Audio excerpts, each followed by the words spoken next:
Hi, I'm Nick. My goal is to get the boys who follow me to 69%, and today we're making mac and cheese.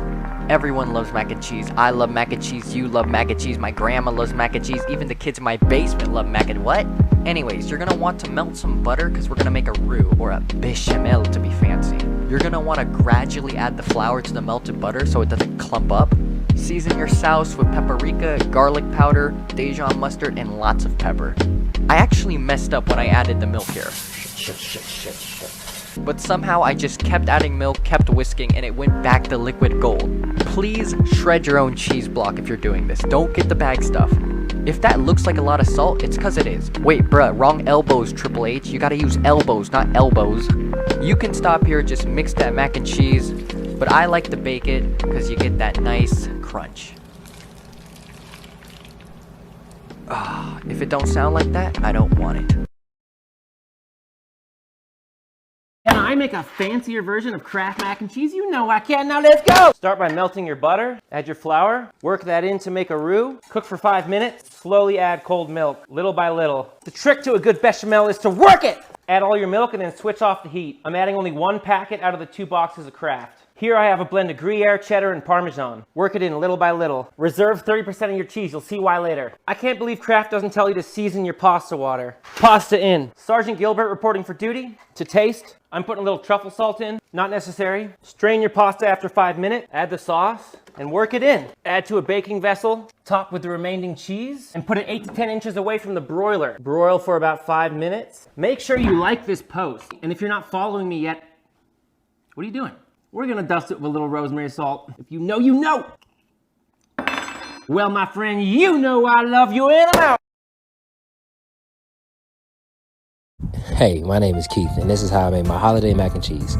Family roll out. So in my last video, I had my daughter in my arms. Everybody suggested that I wear this thing around the house. While I already had it, I tried it before and it didn't work for us. But I'm making a bacon faux cheese macaroni and cheese. You could tell by the look on her face, she won't out. So I gave it to my wife and I continued cooking. So I started by prepping my cheese. I could have got a cheese grater, but I feel like cutting it put the love into it. Give it that little extra oomph. So I boiled the macaroni while I was prepping the rest of the cheese. Take the macaroni out, drain it, put a little bit of butter in, and make my cheese sauce. Half a cup of butter, half a cup of flour. Stir in a half a cup of milk at a time until you get the consistency. And then you slowly whisk in your cheese, and you get that. So I layered the macaroni, cheese sauce, macaroni noodles. Did that until it was all the way full. After that, you throw it into the oven at 325 for 45 minutes. And while that's cooking, chop up your bacon. Sprinkle the bacon over the top and in the middle. Put it in for extra 10 minutes.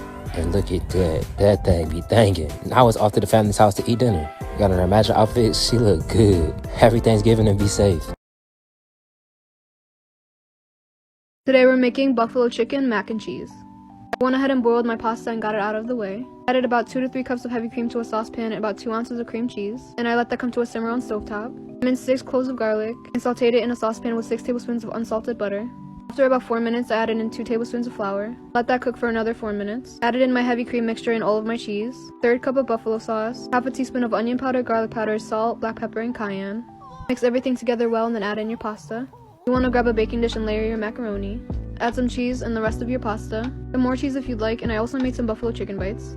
I used the same recipe I used for my buffalo chicken tenders. You can find it on my page. Add your chicken on top and we're going to bake at 350 for about 25 minutes. I finished off my mac and cheese with some green onions and it was ready to serve. Yo, I was at the store today and I seen this flaming hot mac and cheese and I'm like, I'm finna go crazy. It had instructions on the back, but I know how to cook. Now from the start, I was already skeptical because it don't look good, but I continue to prepare. Whip it! Now this right here is the secret seasoning. Caliente. After a while, this weird stuff starts floating at the top. I came back like 10 minutes later and it's boiling. And y'all already know the next couple steps. I ain't got to tell y'all. The usual. Next up, I'm going to add a little butter. Try to add some milk, but I poured too much, so I had to pour some back. After that, it was game time, so I started to mix this in, and it did not look good at all. I'm not going to lie to y'all. It looked disgusting, so I kept stirring. Then it started to look even worse, so I was like, I guess. Poured some on a plate, got ready for a taste, and... Oh my goodness. Oh my goodness. Everything do not need to be flaming hot. Y'all have been hounding me to make baked macaroni and cheese, so I made some. I just added some lobster, but you don't have to. The cheese you use is the most important part. These are the cheeses that I use. Try to use block cheese if you can. Cook the macaroni, and in the meantime, you're going to make a roux, and that's going to be the base for our cheese sauce. On low heat, you would just want to constantly stir and mix and make sure it's not too clumpy. These are the spices I use with approximate measurements. I really don't measure when I use spices. Try to just make it your own. Cheese sauce, mix. Add some more cheese that's not melted, lobster, and stir. Add to a greased baking dish. Add the remaining cheese and bake for 30 to 35 minutes. Now it's all done, let cool for about 10 minutes, and it's good to eat. Did somebody want mac and cheese? Oh, we're making pressure cooker mac and cheese. It's better, faster, and homemade. 1 tablespoon melted butter. Half a tablespoon olive oil. Half a cup panko. 1/4 teaspoon garlic. Pinch of salt. Mix until moistened. 325 degrees. This is our topping. 1 egg. Half a cup, half and half. Whisk. 1 1/4 cup cheddar cheese. Grate your own, it's better. 1 1/4 cup Monterey Jack or pepper jack. Half a pound cavatappi. 4 cups cold water. Salt. Pressure high, 3 minutes. Put a towel on it. That way it doesn't make a mess. Drain. Return to the pot. Add the milk egg mixture. 3/4 teaspoon garlic. Half a teaspoon dry mustard. Jar 2 minutes on warm until the egg is thickened. Salt. Add the cheese. 4 tablespoons cold butter. Has to be cold. It helps to emulsify the sauce. Oh yeah. Panko. Parsley, because you're fancy. What's up, y'all? Welcome back to part 2 of Southern mac and cheese. I made a little too much, so I put it in 2 separate dishes, but we're about to get it cracking, so let's go. So you want to very generously put the cheese on top that we grated up from earlier. Just want to spread it all over. Now you're going to throw these 2 bad things in the oven at 350 degrees for about 30 to 45 minutes. All right, now here you have it. Fresh out the oven. All of this goodness. Yep. All right, the true test. Ooh. Oh yeah. Yep. That's how you looking right there. As always.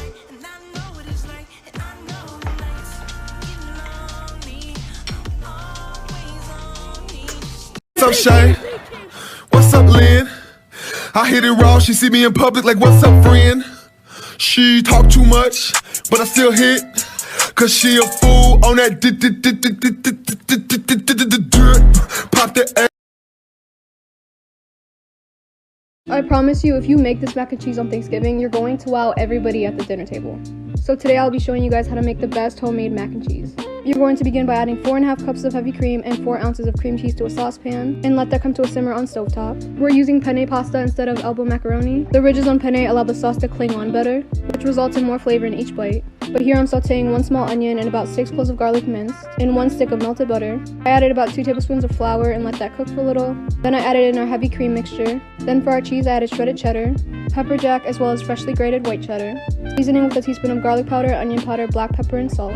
Mix everything together well, then add in your pasta. I ended up adding in a little bit of turmeric, just to give our pasta a nice color. Then you want to add half of your pasta into your baking dish, layer on some of our cheese, and add on the rest of our pasta, more cheese, finishing off with Italian breadcrumbs. Baked at 350 for about 25 minutes, and we're done.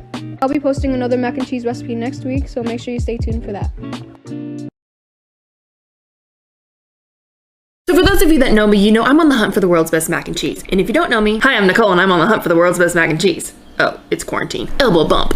But I've gotta say, my mac and cheese is bomb. So today, I'm gonna teach you how to make it. We're gonna start with our pasta. I'm using chickpea pasta. This is the rigatoni kind because I don't know if you've been to the grocery store lately, but the pasta shelves are wiped clean. Once we get a pot of water nice and boiled, we're gonna dump in our chickpea pasta and let that cook for 7 to 9 minutes. In a saucepan, melt half a stick of butter. Now you're gonna add 1/4 cup of flour. You can add coconut flour, almond flour, all-purpose flour, really doesn't matter. 1/4 teaspoon of salt. 1/4 teaspoon of ground mustard and black pepper. Now stir to make that roux. Now you're gonna slowly pour in 2 cups of milk and stir again. Now we're gonna add in 2 cups of sharp cheddar cheese. Now this is the most important part. It's so important that you use the sliced cheese. You've probably never heard this before when making mac and cheese, but this is actually my secret. It makes such a huge difference. I'm just kidding, it makes no difference at all. I just got this kind of cheese because there was no other kind of cheese at the grocery store. Quarantine, am I right? I'm running out of time, follow for part 2.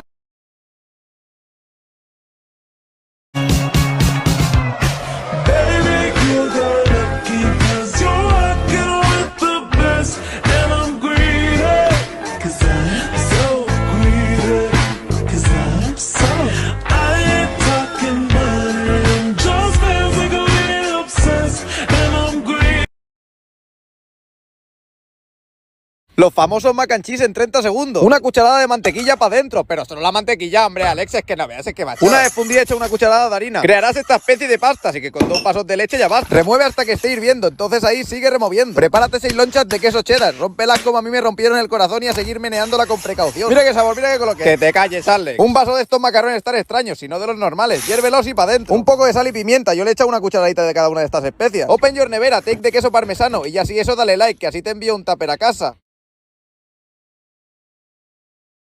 Do y'all remember when you were younger and your mom would tell you there's food at home and you'd be hella tight because all you wanted was some McDonald's because you knew she was going to make the same thing from the night before and probably the night before that? Well, I taught myself how to cook and I don't think my kids are going to have that problem. Do you see these dishes? Immaculate. Come on. Let's make baked lobster mac and cheese. We're gonna start with a beautiful live 1.5 pound lobster. I'm sorry, lobster.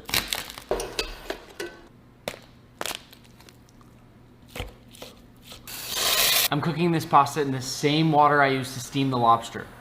Start with a nice hunk of butter, a few tablespoons all-purpose flour, and once that's melted, we'll add 2 cups of milk, a little salt, a little pepper, a little smoked paprika, and a little cheddar cheese powder. Cook this over medium-high for about 6 minutes. Now we'll stir in a big handful of Gruyere cheese, a nice handful of cheddar, and a couple cubes of Velveeta. Now we'll add some of our pasta.